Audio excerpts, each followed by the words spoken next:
Direct primary care is an innovative, alternative path to insurance-driven healthcare.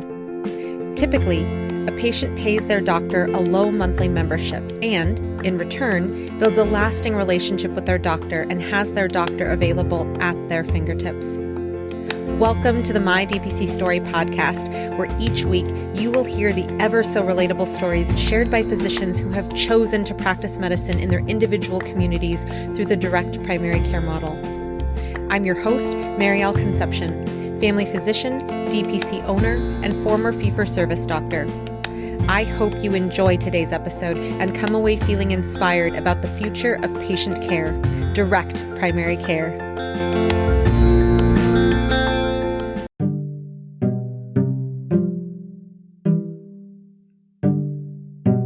Lauren Tancredi is a contributor to several successful ventures within the private medicine and wellness sectors. She is a serial entrepreneur whose personal experiences navigating complex healthcare systems led her to her current role as co-founder of Medicava. Lauren's expertise in the business of private medicine, matched with her astute perspective on a 360-degree approach to strategic planning and practice operations, has allowed her to launch, build, and grow retail-based clinics throughout the United States since 2008. Highly respected among her peers in the private medicine community, Lauren's contributions continue to influence the industry and be proven invaluable. Serving as both an innovator and educator, Lauren helps establish direct relationships between practitioner and patient. Her style and scope of work are considered to be the gold standard, making her a highly sought-after consultant.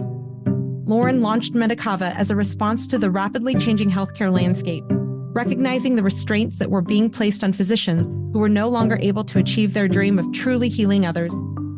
Lauren's unique approach to implementing customized membership-based care and programs gives providers the opportunity to practice autonomously as an alternative to traditional healthcare systems. Welcome to the podcast, Lauren.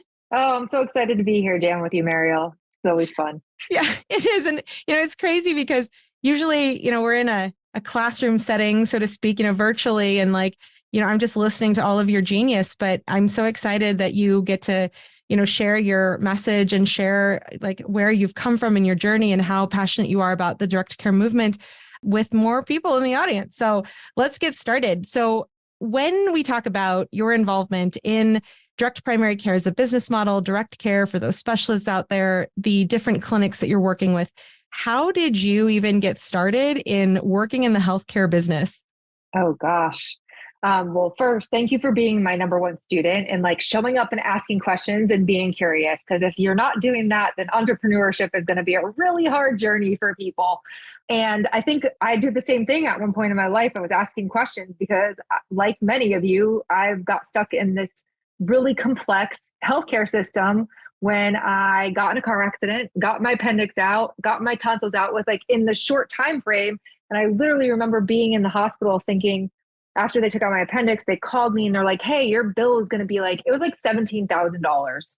And I was 20 something years old. And I was like, this is not right. How is this happening to me right now?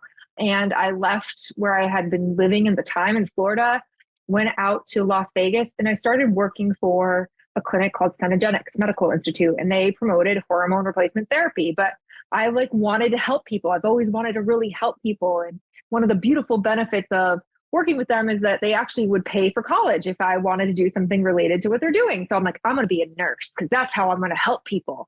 And then I remember sitting in a biology class, learning about the inner ear. And I'm like, what the hell am I doing here? I could give two cracks about what's in your ear. I am a business genius, and so how do I use what I've learned in business and sales and promotion to support people in getting out their message? And so that's when I started working with Dr. Life, and he was writing books and we were going on tours. And while it wasn't direct care, it was really a taste of what membership medicine was for me and how we get to build relationships in order to cultivate sales and patients that generate outcomes in their life. And so it was really my first kind of introduction to this private pay, concierge, direct care space. And from there, I met some really, really great people that were really trying to bring innovation and affordability into healthcare and makes it more transparent. That's awesome. And I think that as people have heard on this podcast, when people are opening their stories with the story of where they came from, it just really helps us all relate to each other, but also it helps us understand, your why and why you're doing this and why you're so passionate about helping everybody you've helped up to this point and who you will continue to help going into the future. So with that, as you talk about, that it wasn't necessarily direct primary care as a business model that you were exposed to, working with Dr. Life and doing, and being out there as you were starting to help people and help clinics. How did you come to learn about direct primary care as a business model? And how did you start shifting your focus to DPC focused clinics? Yeah. So during my time at Cenegenics, I met a guy that started a company called N1 Health. It was similar to like an MD VIP. And what I learned really quickly was like, when you're having to explain what concierge medicine is on top of membership fee, like it's so complicated. And then all of a sudden this DPC thing comes into the world and it's like, actually, we're not going to double dip and we're not going to do these things. And it's like, oh my gosh, I've been speaking this language, like cash is king all day long. Like tell me like one flat price, how to do it. And so we started to evolve the practice models into more of a DPC type offering. And part of my exposure to that was through Hint. I mean, I started using Hint Health back in 2013 when they first started, like bringing people onto their platform and then like coming into these places where I was going to medical conferences and meeting people and also even functional medicine practitioners, like they all needed to do something differently. And the complication piece was the insurance piece. And so when we take that out of the equation, we know what happens. It's like magic. It makes so much ease and grace.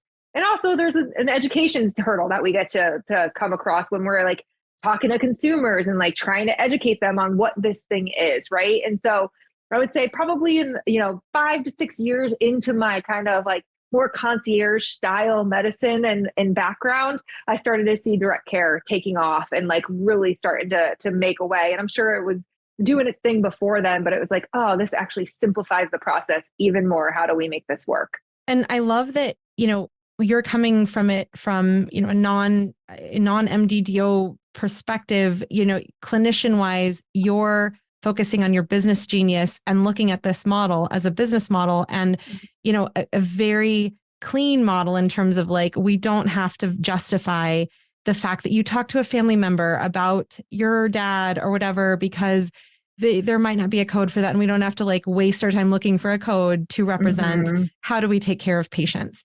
So I love that. And when you come into the DPC ecosystem, thinking in your business genius space, I want to ask about other things that you see in the direct primary care model. In addition to everything you've shared so far, accessibility, the cleanliness of or the transparency, I should say, of just, we work for our patients. When you're talking to other business-minded people and not necessarily clinicians, what do you say to them are other pros and cons about the DPC model? Because I think that, not everyone who has a business background understands the differences between concierge and direct primary care as a business model, but also, they do understand, when it comes to P&Ls, when it comes to efficiencies, when it comes to other things. How do you talk to people who are coming from the business perspective about DPC? Yeah. So I like to say, you save the life, we'll save the business, because I don't like to step in the clinical genius space. Like you guys have gone through years of training, you bring different expertise. And so like, I think it's a really nice kind of meld when I bring like, okay, share with me, like, what is the dream that you envision for your practice? And then we can start to look at all the tools and like support that we get to put in place to make this thing work.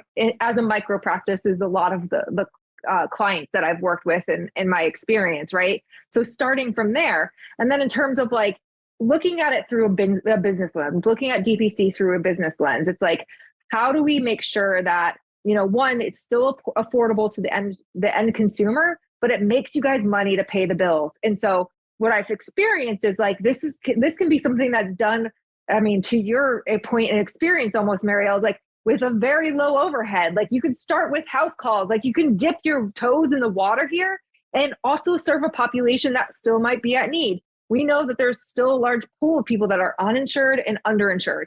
The other big thing too, and when I think about this, is like from a business perspective, like I've talked to friends, and I was telling this story the other day, and the DPC accelerator through Hint was like, my friend's like, I want to quit my job from Amazon. I really want to quit my job at Amazon, but I'm afraid because I don't have health insurance. And I was like, well, let me tell you about this thing called direct care.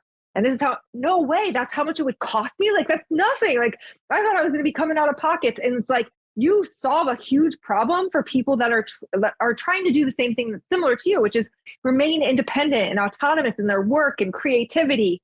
And I think that's part of like what's really in the set of pros about DPC is like, you can still be specialty within your family medicine niche, right? You can still take care and align with the patients that you really want to serve and expand your focus and bring in new technologies. And like, you have time to like live and breathe the things that you're practicing and maintain a healthy lifestyle for your health, yourself as a practitioner, but also like you're walking the talk for the patient, which I think is huge. And when we're looking at folks that are like in traditional fee for service, like you're promoting like or decrease your stress, but you're in burnout yourself. So how does that even work, right? And so those are some huge pros, I think. Like in order to be effective in our leadership, like there has to be a way that we're like walking the talk. And it gives you as DPC providers so much room to like do the things and have the experiences and almost be on the journey alongside the patients that you're wanting to serve. So, plus you get the things of like accessibility and, we've done really cool, innovative things with the practices that I work with, like building programs on top of it, having group walks. One of the things I'm a huge proponent of is like learning in groups, right? It's like, you don't have to do the one-to-one to demonstrate the value to your patients, like do town hall meetings, one of my doctors did track walks for years with his patients. And then they would go on their own little group and do it themselves. And they became champions like of their own health. And it's like, it's so cool because insurance doesn't pay for that. And if it does, like you said, you're digging through a book to figure out how to make it work and why, when you can be in like your creative genius and expression and like really evoking these feelings of health and creating outcomes for people, not just like in the context of like, take this and feel better, but like building community, right? Building trust, allowing people to feel seen and heard and cared for in a different way. See, this is why I could talk to Lauren all day. Like I love your history. I love what you're doing. And I love that, that you're free to do these things. And there's people who have, jumped off the cliff or whatever into the boat of autonomous practice and of freedom to be able to meet you there when you're talking these things, right? Like, it's so awesome because like you talk about, like, if you're trying to tread water, like I think about my water polo, my single season of water polo, I was just like, I'm treading water here. Like, that's how it feels being, you're constantly trying to just survive in fee for service. That was my experience. And so, I love just being in this space where we can talk about, and then there's this other way of doing care.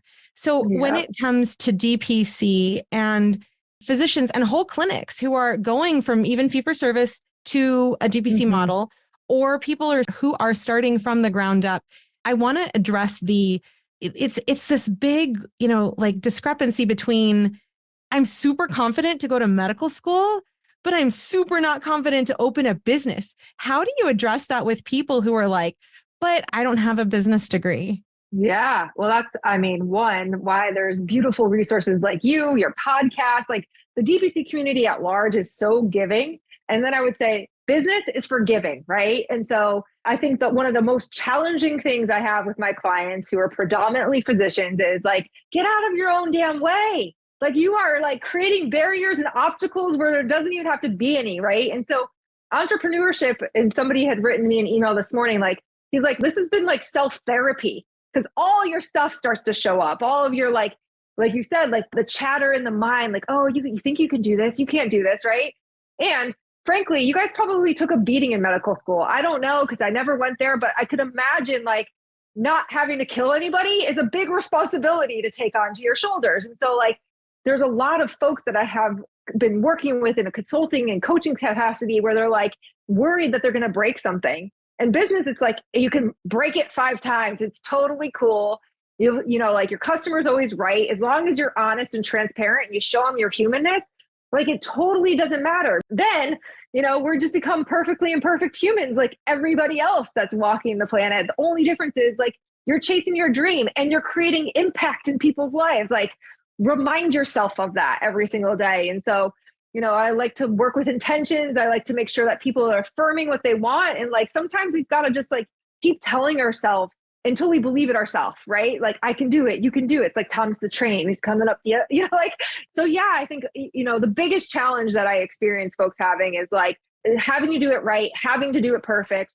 This gets to be your playground. Like it is a sandbox, build it, knock it down. Like it is totally forgiving in business. It's just about your ability to get back up and do it again. When we talk about the, showing up and being ourselves, when people have already made the jump, like myself, it's like, oh man, I know exactly what you talk of. And that is totally real. Mm-hmm. I want to go to the idea of, how you say business is giving, but also we're seeing this like, but I'm not a salesman. Like I feel like ick about, selling a practice. Like I don't like to talk money. I don't like to talk finances, but I do want to do DPC. How do you respond to people who have those concerns? Yeah. Well, I would say one, it's all energy at the end of the day, like whether it's dollars or hugs that you're asking for in return for your services. Like I think that there's this mentality around being a healer, and I'm going to call you a healer, and I'm going to get a little spiritual woo-woo on you, but yes, you guys are here. You're here to heal. You're here to help support each other. And somehow along the lines of our thinking and our societal beliefs and norms, it's like, well, if we're helping somebody, we can't get an energetic exchange. And that's all money is. It's like, hey, I'm doing this thing for you. And in return, you're doing this thing for me. So I can keep showing up doing this thing for you. Right. And so it's also really funny to me that, physicians don't think they're salespeople. But guess who's writing the scripts? Guess who's creating the care plans? Guess who's enrolling people in their journey to health? Like, you are selling people all day long. And so what if we took that context that you show up in the room where it's like, hey, I'm going to sit here. I'm going to ask you, like, what did you come in here for? No different than like, how did you hear about me?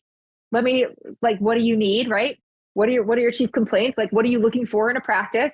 It's the same kind of journey that you're going on, whether it's behind a closed door or over the phone or face-to-face with a prospective client. Like, we're just getting curious.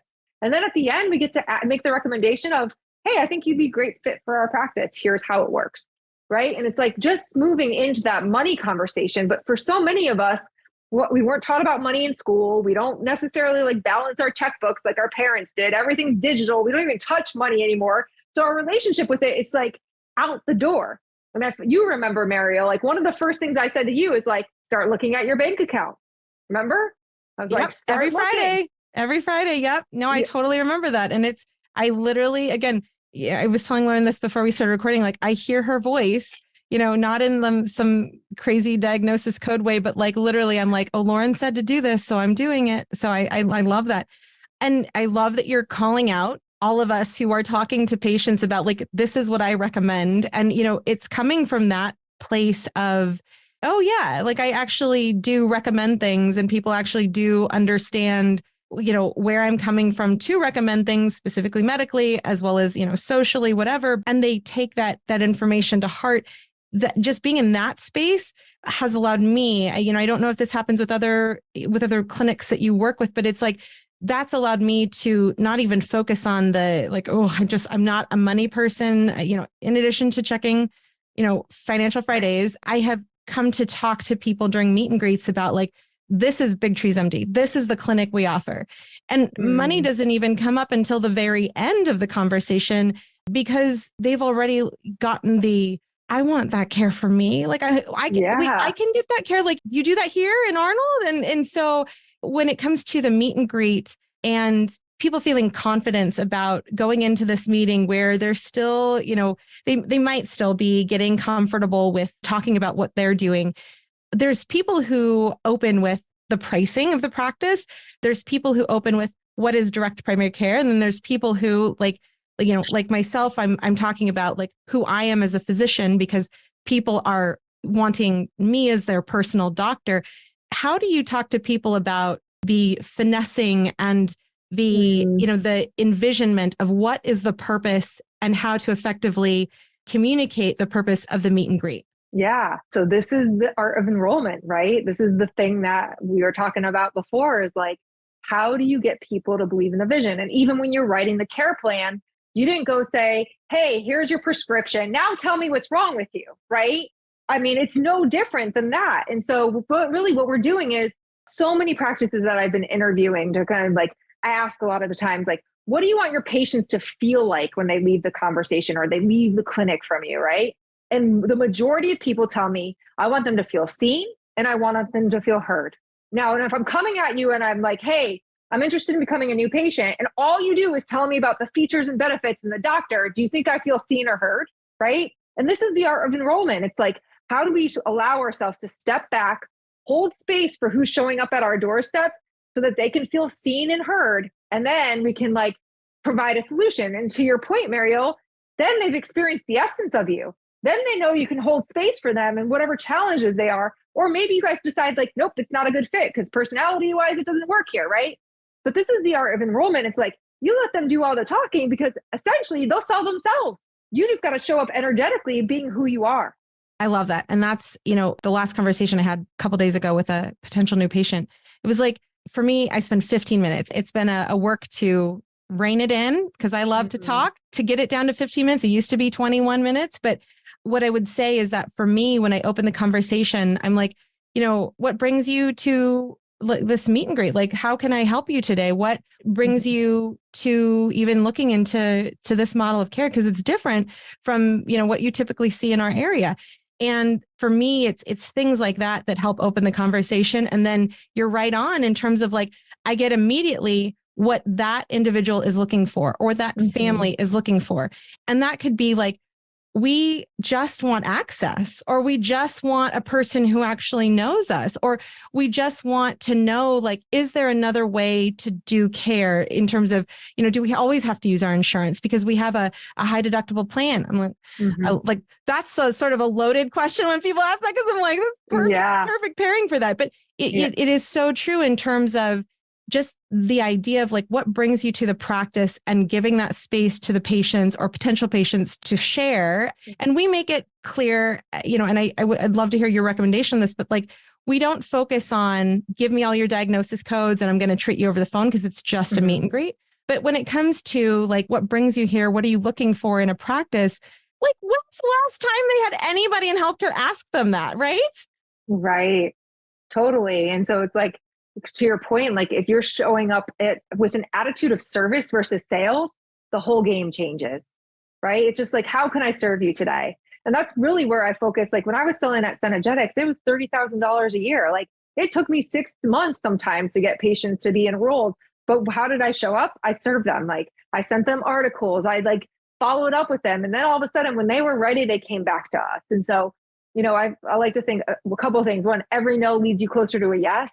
And every no doesn't always mean no. It just might mean not right now. So for those of you who are not taking down phone numbers and names and email addresses, you are losing out because you do not know when the time will be right for those people. And I was telling Mariel before I got on the call, like for the last 2 months, my team has been secret shopping direct care practices across the country. The majority of you are not answering the phones. Some of you are not calling people back. And there was a few like real diamonds in the rough that really got it and got into it and asked us about, who we are and what we're looking for. But most of you didn't even ask our name and phone number. You just went right into pricing. And so to your point, Mariel, earlier, where it's like, hey, I asked them and then all of a sudden they told me they were looking for access. Now I can solve the problem with access. But if I just come out the gate not knowing that's what they're looking for, how am I solving for them? How am I serving them today? And I love that, as you talk about every no is closer to a yes, like it's also a yes in your head that you can mentally and emotionally do these meet and greets, because it's like every time you practice is another time you've practiced doing your thing, like your representation of what you're bringing to your clinic and what patients will experience in your clinic. And I love saying that because, I have all of these people who have reached out and are like, I just like, I'm so bad at this. Like, it's very self-judgmental and self-deprecating. I'm like, but you are one meet and greet, more experienced than you were prior to that last meet and greet that you just did. Yeah. Yeah. It's like everybody wants to come out the gate perfect. Guess what? You are going to fumble and fall and, your tongue gets tied. I do it too. And I've been doing this for almost a decade and a half. Like I get tied up. And then sometimes I'll say something genius and they're like, what was that? And I'm like, I don't know. Thank God somebody recorded it because I don't know. It just comes out the tip of my tongue.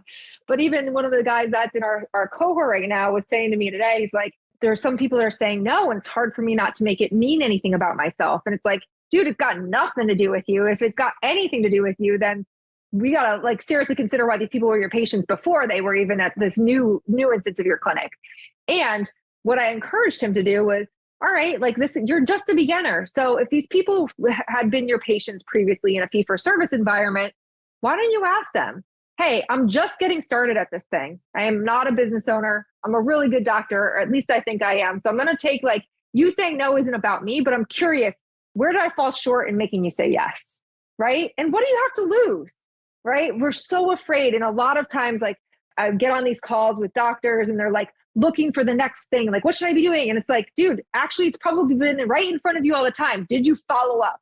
Did you get the phone number? Like, all of the pieces are coming at you. It's just a matter of like, how are you present enough in your business to see what's possible? Because what happens is, I know you guys too well, you get so busy doing the things, looking for the next thing, that you like fail to see what's right in front of you, the pasture in front of you. So this next question is about tech, because as we are scrolling all over the place, I love to tell people, like, I don't have an addiction to like drugs, alcohol, or tobacco, but I do have an addiction to tech. Like I geek out so much when it comes to tech. And when there's so much tech out there, and when we can squirrel all over the place with like, oh, how do you think about tech stack? Like, what is a tech stack, first of all, in your mind? And how do you recommend that people, approach building their own tech stack? Yeah. All right. So tech, love it or hate it, it's here to stay. And you might as well use a little bit of it, if not a whole lot of it. But what we find on average is most people in practice have between 12 and 20 pieces of technology that they're using. Now, the biggest mistake that you can make is that people aren't managing it on the other side. So we're asking the patients to put in their data and then nobody's responding. So what happens? You're eroding the patient experience. So I like to think of a tech stack, but more importantly, an integrated tech stack of one that actually starts to flow communication across programs or softwares. And while it won't happen for 100% of all the things that you're using due to like different HIPAA compliance and APIs and all of that kind of stuff, that get the majority of them working. So if we think about, Sprint, Hint, and Elation, they have like a little bit of a trio going on there. That's what I've recommended for years to people, right? Then you start to bring CRMs into the space, so let me back up. So definitely we need our EMR, right? Preferably with a patient portal. Ideally, if you guys can limit your characters on it, that's been a big help for a lot of folks that I've managed, because it's like, if you can't ask it in a tweet, you probably need to come in for an appointment, in my opinion, as a non-clinician there. And then, do you want self-scheduling? That's a whole nother thing in your EMR. Then you need your, HIPAA secure messaging through an instance like Hint, Hint all-in-one or Spruce I've used for years. Billing management, another great piece of tech. And then a CRM. Like, I feel like those four things, you'd be really good, like in terms of practice.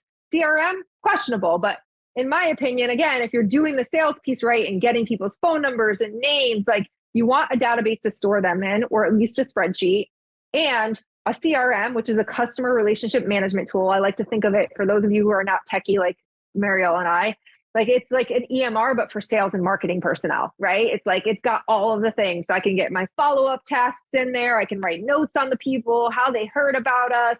I can put out email blasts, right? And so highly recommend, if you're somebody who really wants to grow, invest in that type of technology.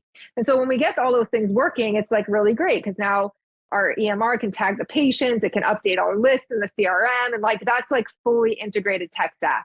I will, if it's okay, I'm going to do a shameless plug here, but on our website, which will be in the comments below, we have got a free tech stack checklist, which you can go through and like figure out, like, what are the different tools that I need for clinical management, for patient experience, right? So then if we think about patient experience tech, it's like, are you using like wearables or, an in-body scale? Like, what are you giving to people to like manage on a day-to-day basis so that they are constantly reminded of their health and that you're there for them, right?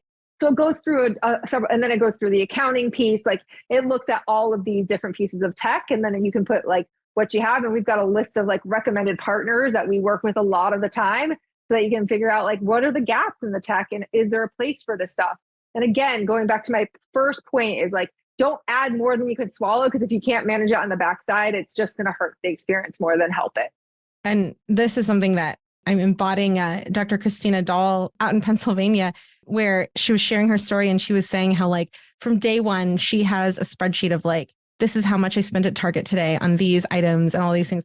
And I'm like, Marielle is in the process of like, oh yes, I need to like list the tech that I have. So that is because for me, I would just like get all this tech. And then I'd be like, oh, these are so cool. And then I'd be like, I totally forgot that I bought that. So we'll have a link in the show notes also, in addition to the click down below in the YouTube video. But, when it comes to helping your future self, I always think about like, how do you help your future self when it comes to even listing your tech stack? And like, for me, having like when I buy something now, I'm like, this is my thought about, could I use this piece in the tech stack to do this? So I can like, it's like my notes when I read my own assessment plan, I talk to my future self in terms of like, this is what my intention was.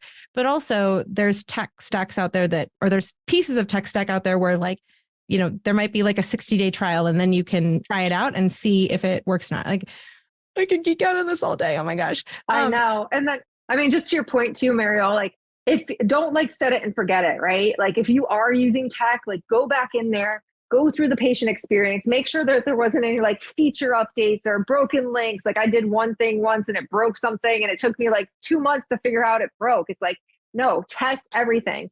And talk to your tech or software providers because there's probably new features that they're rolling out so that you can get rid of some of the things that you might have had to integrate in because there wasn't a feature, right? On one of the other things. I think one of the biggest challenges that we have in this space is like everybody wants it all in one dashboard, all of the things. And it's like, it's fairly impossible to get there, but you could probably get close and then just keep watching who's moving the needle so that you can like reduce, eliminate, change, upgrade, do your thing. So absolutely. And something for those people who are like, exploring this world or new to the world of what tech you can find out there and what tech might be coming down the pipeline is look for their roadmap.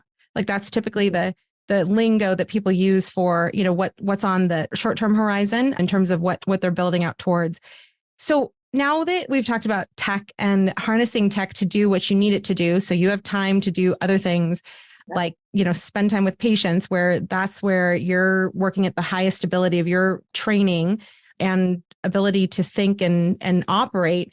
When it comes to boundaries, I want to ask about how you talk to people about, going from this place of you were expected to see potentially if you're in fee for service, like so many people per day and like every single little code that you can harvest money from, like you have to work your tail off versus a model where it's like, nope, this is totally different. Like this is a membership-based model. This is, a per visit model for those specialists who are not doing memberships. How do you advise people to set boundaries so that they're not also going into the rabbit hole of like, I work 24/7. I'm going to respond to every single message. And there's those people who want to do that. Yeah. Great. But like, I got 2 kids under 6. So like that is not in my wheelhouse. Mm-hmm. Yeah. I mean, I think to your point, like there's some old dogs we can't treat new tricks. They're just going to keep showing up and doing how they do it. And I think that, there's a reason there was something in your soul that was like, I got to do something different. And it's not just like for the patients, but it's like for you to be time with your family, for you to be home at night, for you to focus on your health again. Right. And so, the first thing is like, what do you want this to look like? Because it's your dream and it could be anything. I mean, literally anything. You want to work 3 days a week? Cool, work 3 days a week. Like, I don't care what you want to set up as long as it's like communicated well to your patients, right? And so a lot of the work that we do with our clients early on is really understanding what the membership journey is going to be like, but based upon like from a foundation of this is what I want my life to look like from a provider standpoint, right? How much time I want to put in, how much vacation time do I want so that we can figure out like, what does utilization look like based upon this pathway that you put forward? And while people may only come in twice a year, like typically we say, come in for an annual physical, a follow-up, 2 acute care visits, a couple telemedicine visits. It's like 3.5 hours that we might see per member per year. And so how many people can I serve if I'm working part-time at 1,000 hours, full-time at 2,000 hours in a year so that you can really start to shape your experience, right? And then you got to carve out time for like admin and all of this other stuff. And so before you even get your first patient, I'm like, meditate on what your days get to look like. Start to bring that stuff into light. And then we'll start to put this framework of like, okay, what do I need to carve out so that I can operate with ease, grace, and have fun in this space and market my practice and look at my finances and, right? Like there's a lot of little nuances and all you have to do is set time because from that place, Now I can say, hey, when you're due for your annual physical, this is what happens. This is how it happens to follow up when you need same day, next day care. And for those of you who are worried about urgent care, like text messages after hours, like this is what 911 is for. This is what I am for. And when you need your pharmacy refilled at 5 o'clock on Friday, good luck. Like that's not an urgent thing. You should have thought about that days before because you are being responsible and you are empowered for your health, right? And you just like set these boundaries up front, and we do it through an onboarding process, right? Where we have a welcome kit and we put together all of these different things on how to be with the practice. And then we teach people. We teach people and we teach people, and then we teach them again. And then we remind them. And then we teach them again, because that's what the gold standard like brands like the Ritz-Carlton and Nordstrom Racks, that's what they do. They keep teaching their people so that they can be empowered to show up in the way that serves. I love it. And, just literally right before this call, we were doing a screen recording on my phone about how do you refill medications in our patient portal, because for some reason, like we needed to change our YouTube video of this previous posting because our nurse has multiple people asking like, how do you refill medicine? Or like, where do you go to refill medicine? It's like, great. Like when you get questions asked over and over again, or that you're going to expect that patients will ask you like, how do you refill a medicine in this new practice that I have joined? Thinking about how can you do things like literally a screenshot video on the phone. It takes a minute and 21 seconds officially of that last video. And then we have that link permanently so that we can embed it in whatever we need to. Onboarding, like you're talking about onboarding, welcome kit, a auto reply to patients asking that over, a portal message or texting app, so thinking about if you were a patient experiencing your practice from the get-go, how would you want it to be? Could you put yourself in your patient's shoes to see like, oh yeah, that could be frustrating. And, always think about that you can change your practice, because you don't typically have 16 administrators telling you like, we're going to have to take that to committee, and then 16 committees will have to approve it. And then we will be able to see yes or no, or we will defer that to a different year. Right. Yep. When your advisory board is like your dog and your kids, like it's easy to get things done. You know what I'm saying? It's like, and this is the hard part. Like we've been so conditioned to like show up and do for others. Like this is the creative play space, right? This is where you get to make anything happen. And like Mariel said, like, and I've already alluded to, like, usually what you need to do is showing up right in front of you. When there's people asking the same 5 questions, solve it, right? It's like, you're constantly being shown where you get to navigate. It's your duty to respond. Your duty to respond to these folks and to build a thing that feels aligned. And if it's not feeling aligned, then get rid of the things, right?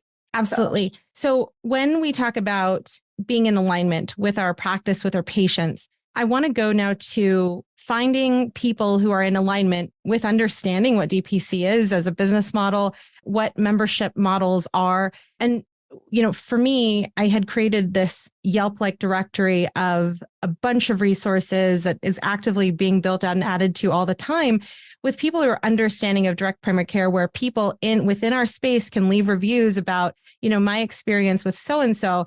And the reason I was inspired to do that was because I had so many stories that broke my heart of like, I had my nest egg for my DPC and I invested it in, such and such vendor, such and such tech.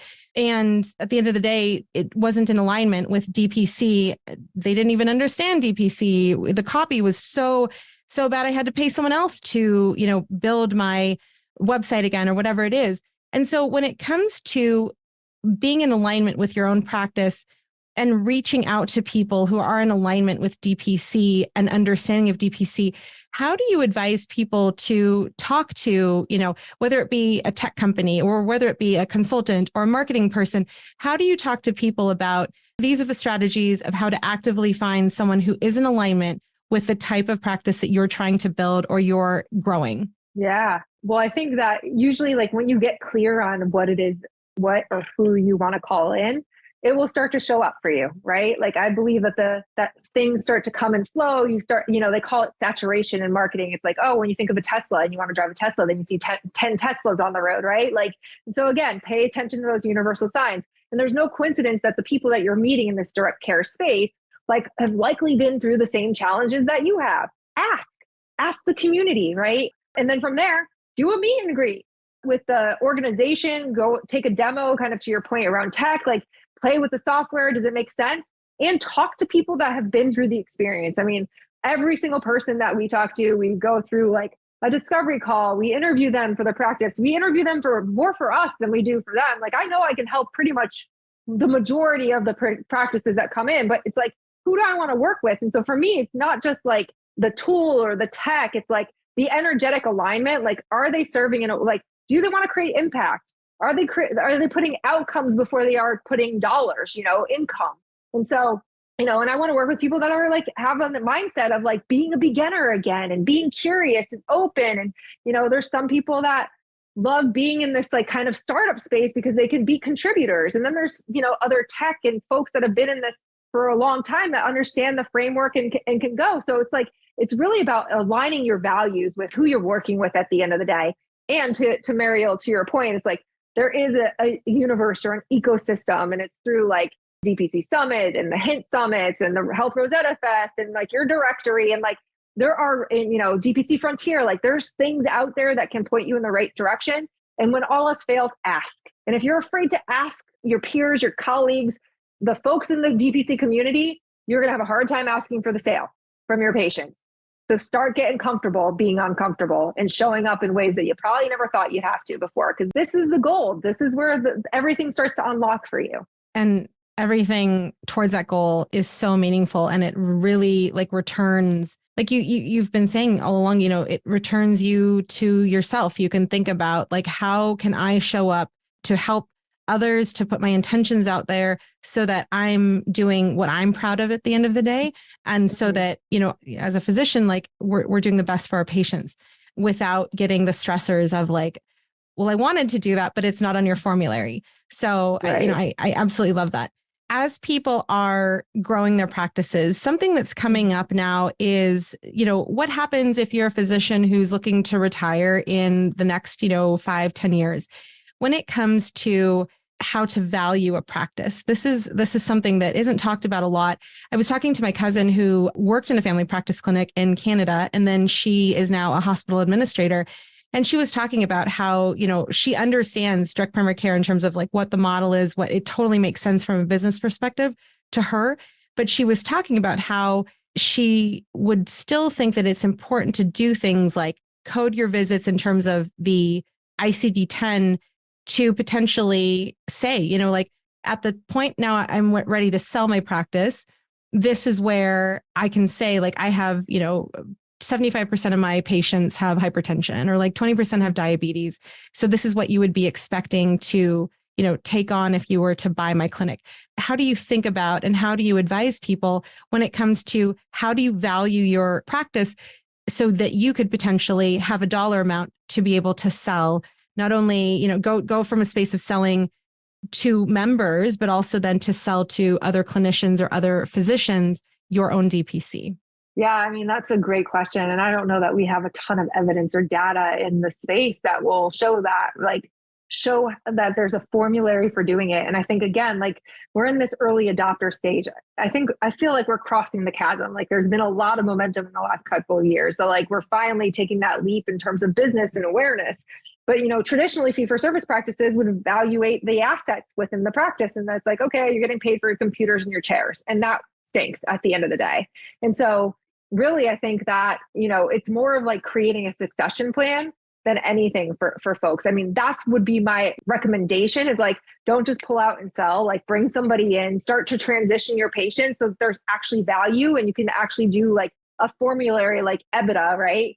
5 times your EBITDA, so that you can actually have a dollar amount at the end of the day, because if the patients don't stay, when you leave, you're in trouble. So it's like, it's like, I think that there has to be like a short-term investment for a long-term gain, where you're like actually working and co-facilitating care plans for patients in order to effectively move. I mean, that would be my humble opinion. I don't know that there's even a real like solid answer to advise people on, but I think that once we start seeing these folks, like the first generation of practitioners retiring, like they did so many other ways, like they're setting the foundations for like what we actually get to put into practice. And one example that's fairly recent as of the date of this recording is Dr. Allison Edwards. When she sold her practice to Dr. Kylie Vanneman, there was a period of transition, and she talks, it's episode 89 of my DPC story, about how she transitioned her patients. And, I definitely think about there will be a point, just for my own personal choice, where like I would like to do more traveling than practicing of medicine. And so, that is years down the line. But at the same time, thinking about your words, how you said, in one of the sessions that we were on, what's your 1-year plan, your 3-year plan, your 5-year plan, your 10-year plan?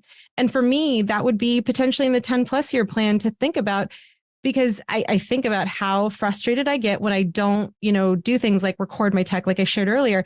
But if I think about like, it's not today, but I'm planning for the future, just like investments, how do you think about your practice to be able to address that issue in the future?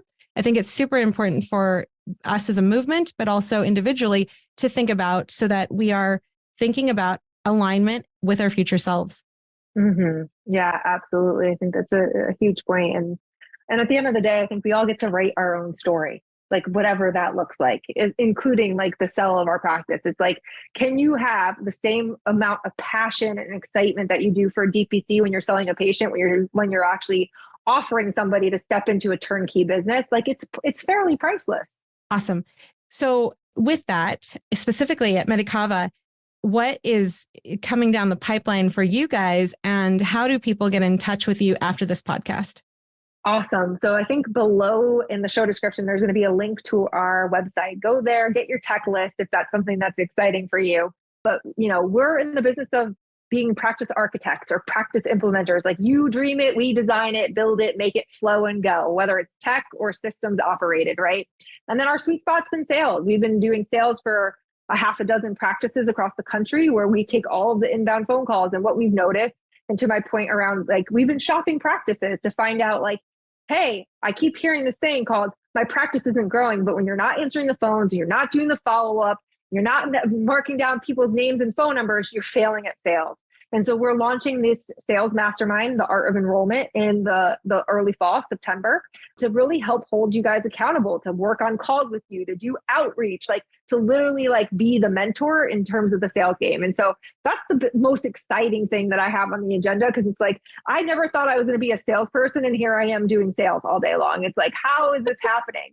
And it's like, oh, I just get to be the experience of me. And like I said, people will be like, what did you just say? That was so awesome. I need to like write that down. It's like, I don't know, I'm just being myself at the end of the day. So how do we show up authentically in sales and use the tools that we have so much access to at our fingertips? It's like so exciting, the technology era that we live in, and scary sometimes, but more exciting than not, that we can really like harness these tools to help expand our reach and our impact.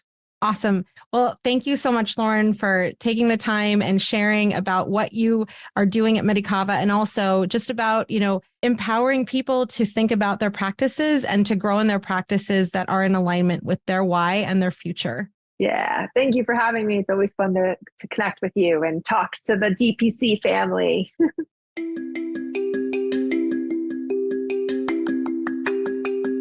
Next week, look forward to hearing from Dr. Stephanie Phillips of Front Porch Family Medicine in Royston, Georgia.